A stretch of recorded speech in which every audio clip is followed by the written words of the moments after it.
Mayong hapon, Negros. Ini ang Digicast Negros X.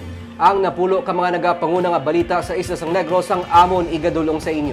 Updin niyo kami via Facebook, YouTube, kag sa KCAT Channel 11. Kag karon sana naman kami mabatian sa radio station nga FMR Bacolod 91.1. Kag yari na ang top 10 nga mga balita subong adlaw. 16 ka mga rebelde at diri mga opisyal sa NPA nagsungka. 60 ka mga CCTV camera sa Bacolod hindi operational. Notorious ka kawatan na dakpan, nakuhaan pa sang illegal nga droga. Lalaki nga nagbungkal sang pantyon, natripan lang ang bangkay sang lola. Kag sa good vibes, mga LGU booth, masako na sa pagpanghanda para sa maskara sa panaad. Initanan sa Digicast Negros X. Sa number 10,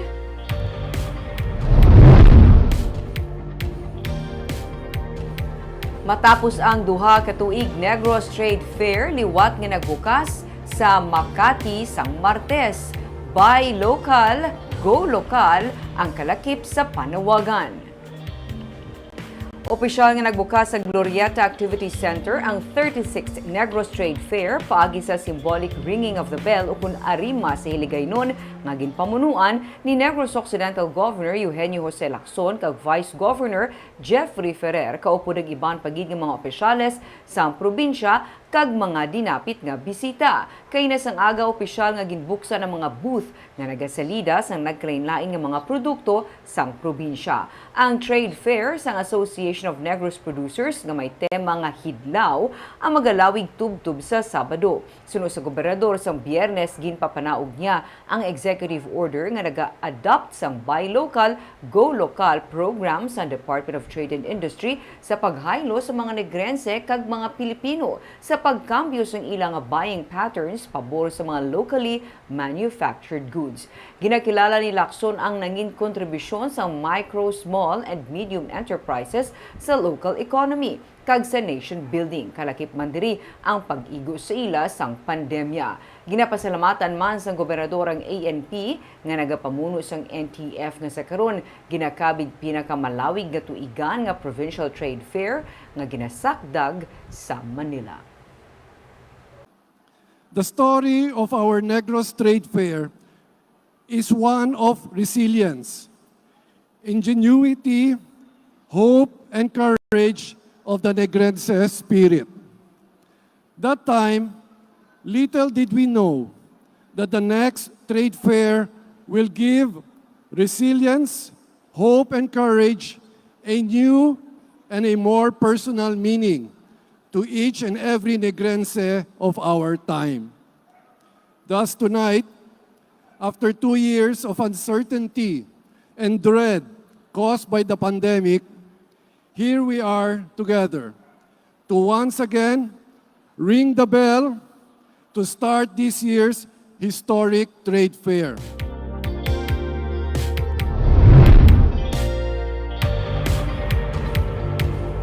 Sa number 9, Progressive Alliance of Capital Employees sa Kunpay sa nagahinyo sa probinsya sang health and hospitalization and healthcare insurance benefits para sa mga opisyales kag mga empleyado sang Negros Occidental. Sa isa ka resolution nila ginhinyo ang mga benepisyo pagi kay Governor Eugenio Jose Lacson. Ginsubmit nila ang mga hinyo sa tatapan sang Provincial Administrator's Office sang Lunes. Sunod kay Renelo Lastiere, ang chairman sang PACE, sadtuanay may kasubo nga benepisyo ang ginabaton sang mga empleyado kag temporaryo ini nga naguntat. Karon may ruling na ang Korte Suprema nga legal ang paghatag sa mga benepisyo, gani luyag nila ini nga mabalik.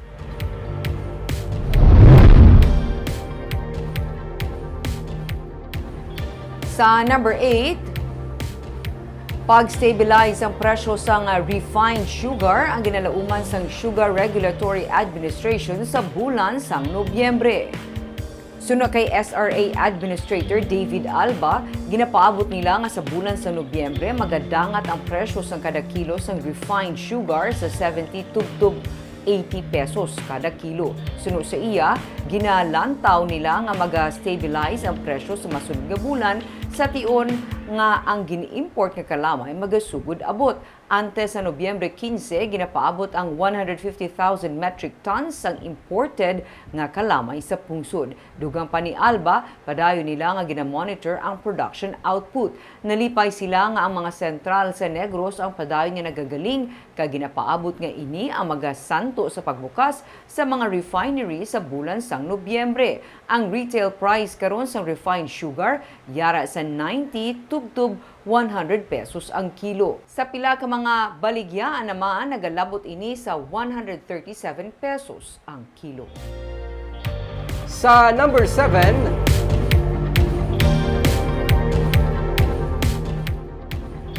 pagpatawad kag pag-move on na sa mga pamilya sa mga nabiktima sa Escalante Massacre, kaundan sa mensahe sang syudad sa pagdumdum sa ika-37 sini nga anibersaryo. Gindumdum sang syudad sa Escalante, kaupod ang 79th Infantry Battalion sang Philippine Army ang ika-37 na katuig sang ginatawag na Escalante Massacre, paagi sa isa ka programa sa Escalante Public Plaza sang kahapon. Gindumdum ang mga biktima sang massacre paagi sa wreath laying kag ang tradisyonal nga 21 gun salute bilang pagkilala sa kamatayon sa masobra 20 ka mga mangunguma. Setyembre 20, 1985 sang magpatigayon sang protesta ang nagkarainlain nga mga grupo agud i-commemorate ang ika-13 nga anibersaryo sang deklarasyon sang martial law sang magluntad man ang maduguon nga pagpaniro sa mga rallyista.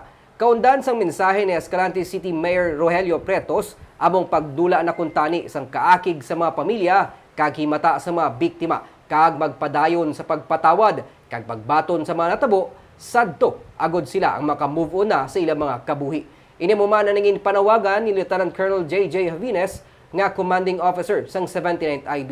Iyaman ginasiguro ang pagbuligay sang Army, PNP kag LGU para sa seguridad kag ikaayo sang mga pumuluyo sa probinsya.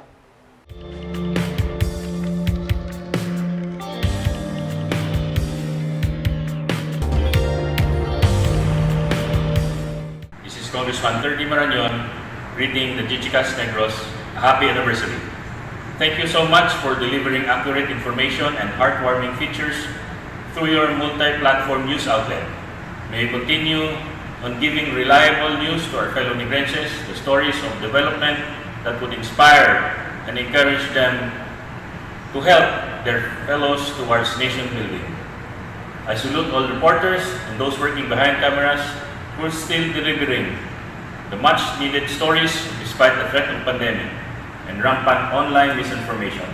Padayon Digicast Negros sa inyo pagtinad, paagi sa paghayag sang kamatuoran. Kasama ninyo ako sa kayuhan sa katawhan.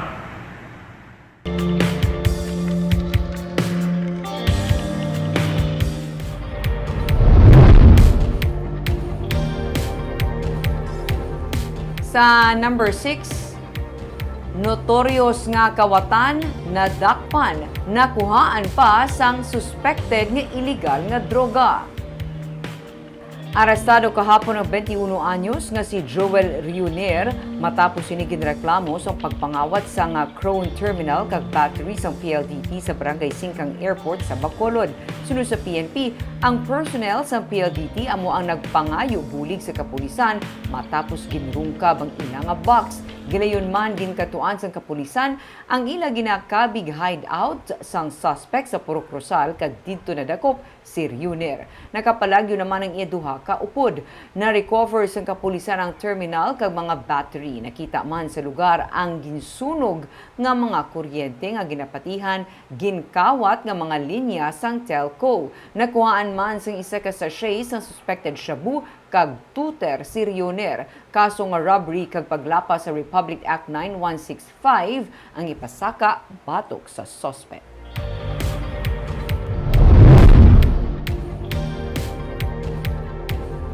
Sa number 5, lalaki nga nagbungkal sang pantyon sang 67 anyos nga lola sa Kabangkalan City ang nagsungka na. Nag-surrender na sa kapulisan sang Lunes ang suspect sa pagbungkal sang pantyon sang isa ka lola sa sulod sang Kabangkalan Public Cemetery sang nagligad nga Agosto 28. Suno kay Lieutenant Dennis Melgarejo, Deputy Chief sang Kabangkalan City Police Station, ginako sang suspect ang pagbungkal sa pantyon sang 67 anyos nga lola kag iya ginsiling nga natripan niya lang ang pagbungkal sang pantyon, dalaman sang kahulogbon. Wala man sang may nadula o kung may nakuha ang suspect suno sa pulis sa lungon. Kaso nga malicious mischief ang i-file sang PNP batok sa suspect nga karon detained sa Kabangkalan City PNP.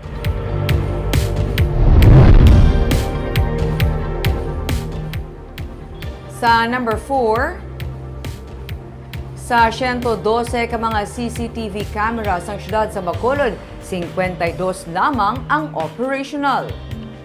Inibase sa datos sa ginpagwa sa Bacolod City PIO. Ang ini nga mga CCTV camera ang na-install sa Burgos Street, Ferrero Rizal Street, St. Paul Tower Rizal Street, Alihis, Bacolod Memorial Park, Araneta Street, Golden Field, Lopez East, Lacson Street North Capitol Road, St. Francis Avenue, kag Circumferential Road, NGC Exit. Sa 52 nga operational nga mga CCTV camera, siyam diri ang 360-degree CCTV camera. Suno kay DRRMO Executive Assistant 1 Aaron Bais, sila ang nag-deploy sa 3 ka mga technician para ma-check ang mga CCTV nga na-install sa syudad.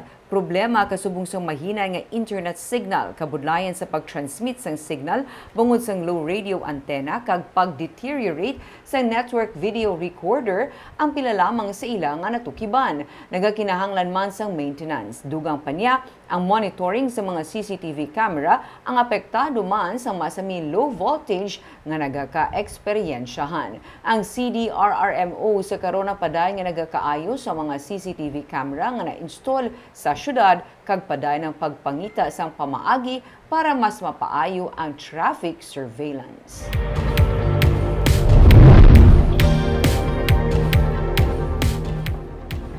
Sa number 3, mga guba kag hindi na mapuslan nga mga salakyan kag mga heavy equipment ang ibaligya sang syudad. Mga guba nga traktora, pump boat kag wala na ginagamit nga bus ang pila lang sa mga nagahinantal nga heavy equipment sa sulod sang compound sa Bacolod City College kag City Engineers Office compound sa Barangay Takuling. Hindi na ini mapuslan sang syudad. Gani plano sang disposal committee nga ipa-appraise kag ibaligya na lamang ang amo nga mga pagkabutang sang syudad. Suno kay Councilor Israel Salanga, Chairperson sang Committee on Government Assets sang Konseho, kalabanan sa mga heavy equipment may 20 anyos na nga yara lang sa separado nga mga compound. Nagapati si Salanga nga magluwas nga bintaha sa syudad nga mabaligya pa ang mga hindi na magamit nga pagkabutang sarang man mapaiway ang posible pagpangahoy sa mga pisas o kon pagpangawat sa mga parte sa mga heavy equipment. Tsakta ng imong of run is security. Number 2, lagi tayo di stock room mo. So, di ba? Ang Bacolod why ni stock room diya sa mga kupa natin yung mga gamit. So after natin na maka-coordinate sa kuha, ang appraisal committee mahatag bag nga price per lot na lang siguro. Property per lot, bala, hindi na siya balaya per item. Do i-package siya bala. And then i-open siya sa public. Sa number 2, mga water specimen halin sa kabaranggayan na ginapausisa sa Bacolod City Health Office aguto mapatod ang ginhalinan sang kolera.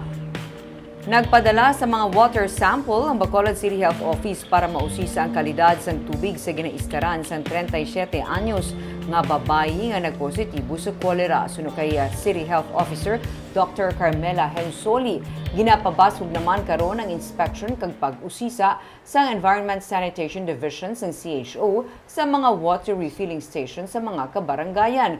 Ang makuha nila nga water specimen ang ginapadala sa Corazon Locsin, Montelibano Memorial Regional Hospital, Teresita Lopez Halandoni Provincial Hospital, kag sa Negros Prona Producers Cooperative Analytical and Diagnostic Laboratory para mausisa. Ginpasaka na sang syudad ang alert threshold kadungan sang pagpasanyog man sang CHO sang education campaign kontra sa kolera. Dugang pa diri nga nagasaka man karon ang kaso sang gastroenteritis sa Western Visayas. Kag sa numero 1 sa mga balita subong adlaw.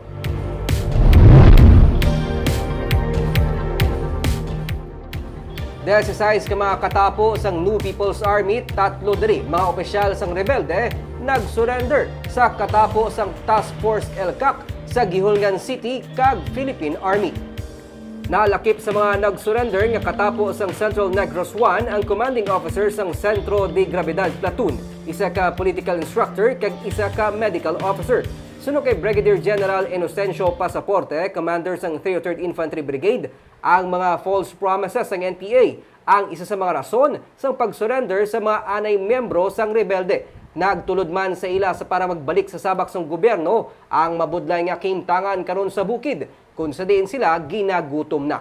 Isa ka programa ginpatigayon sang army sa pag-turnover sang 16 ka mga bag-o nga nag-surrender. Lakip na ang siyampa ka mga rebelde nga nagsungka man sa otoridad sang Marso.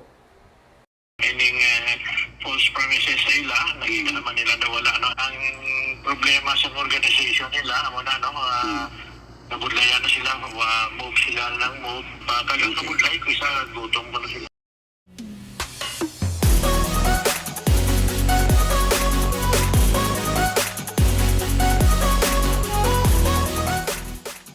Sa Good Vibes, nagasanag naman karon ang palibot sang Panaada Park and Stadium samtang masako ang pagpanghanda sa mga LGU booth para sa maskara sa Panaad. May report si Nico Delfin. Nagligad lang nga simana daw kalasangan ang laragway sang pila ka mga LGU booth sa Panaad Park and Stadium sa Barangay Mansilingan. Pero karon, may pila na ka mga trabahador ang masako sa ginahimo nga pag-repair kag pagpanglimpyo sa mga booth. Si Marie Victoreno sang Don Salvador Benedicto mas ginaganahan siya pagpanilhig kay first time niya man sarang maeksperiensyahan ang nagahilapit nga maskara sa Panaad. Siyempre, ang pandemic. Oo. Oo, nabukot eh. Time na nga mag-enjoy naman. Amo lang niliklihat mo. Ngaman. Magagawawa. Excited. Nagsugod naman sa pagpaminta ang mga trabahador. Gani mas nagsanag man ang mga LGU booth kasubong sa Moises Padilla, Kawayan, Calatrava kag Sipalay City. Si Edith Loregas sang Banwa sa Ginubaan, may duwa man katuig nga wala nakabaligya sa LGU booth. Nagalaom siya nga sa pagsugod sang maskara sa Panaad, humalin Oktubre 10, makabawi man sila sa epekto sang pandemic. May customer na. Gabi no, 2 years man nga doon mo na dumingaw, doon mo na. Provide ka mo din naguntat siya, no? For the past to nga, no? After nag-close kami sa pag-lockdown. Kadungan sa pagpanghanda sa mga LGU booth, nagapadayon man karon ng rehabilitation sa Panaad Park and Stadium. Pero nagpasalig na damlag pa si Governor Eugenio Lacson nga hindi maapektuhan sa rehab project ang pagsaulog sang maskara celebration sa Panaad. Nico Delfin para sa Digicast Negros. Barbs, kung magkadto ako ron sa Panaad, medyo stricto ang security. Bangod man masako ang makeover subong sa mga LGU booth dito. Kalawig manik, no? That's 2 years. Yes. Sa una, permigita daga kadto sa mga events, subong balantayan. Takay after 2 years, mabalik magid ang activity sa lugar. Mapakita na nila ang mga tinago nila nga mga produkto kag ginapabugal pa nga mga baligya sa maskara sa Panaad. Kagamuyad tong top 10 nga mga balita sa isa sang Negros subong adlaw. Kay man sa panahon karon importante nga may ihibalo ka sa nagakatabo sa imong nga palibot. Pero dapat balanse kag insakto ang mga impormasyon. Parayan kami nga magapangalagad sa Negrosanon. Ako si Barbara Mijares. Kag ako naman si Nico Delfin. Tubtubwas, maayong hapon.